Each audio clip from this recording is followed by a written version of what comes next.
పూజా గదిలో ఎక్కువ విగ్రహాలు ఉండొచ్చా పంతులు గారు? చూడమ్మా, ఈ మధ్య ఇళ్లల్లో పూజ గదిలో చాలా మంది చాలా విగ్రహాలు పెట్టుకుంటున్నారు. అలా ఉండకూడదు. విగ్రహాలు ఎక్కువైపోతే నిగ్రహం చెదురుతుంది. మనం హారతి ఇచ్చి ఇది తోకనా లేక తొండమా అన్నంతగా ఆ పటాలకు మసి పూసినట్టుగా చేస్తున్నారు. నిజమే పంతులు గారు. మరి ఏమి పెట్టుకోవాలో మీరే చెప్పండి. సనాతన సంప్రదాయంలో పూజ గదిలో విగ్రహాలను ఉంచడానికి రెండు ప్రధాన పద్ధతులు ఉన్నాయి. వాటిలో ఒకటి పంచాయతన పూజ. సూర్యుడు, విష్ణువు, పార్వతి, గణపతి మరియు శివుడు. మీరు ఏ దేవుడిని ప్రధానంగా పూజిస్తారో ఆ విగ్రహాన్ని మధ్యలో ఉంచి మిగిలిన 4 విగ్రహాలను దాని చుట్టూ 4 కోణాల్లో ఉంచాలి. ఇంకో పద్ధతి కూడా చెప్పండి పంతులు గారు.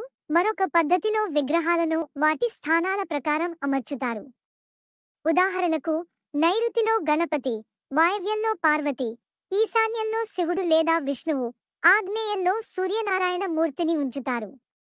ఇది పూజగదిలో పూజించే విధానం. సబ్స్క్రైబ్ చేయొచ్చు కదా.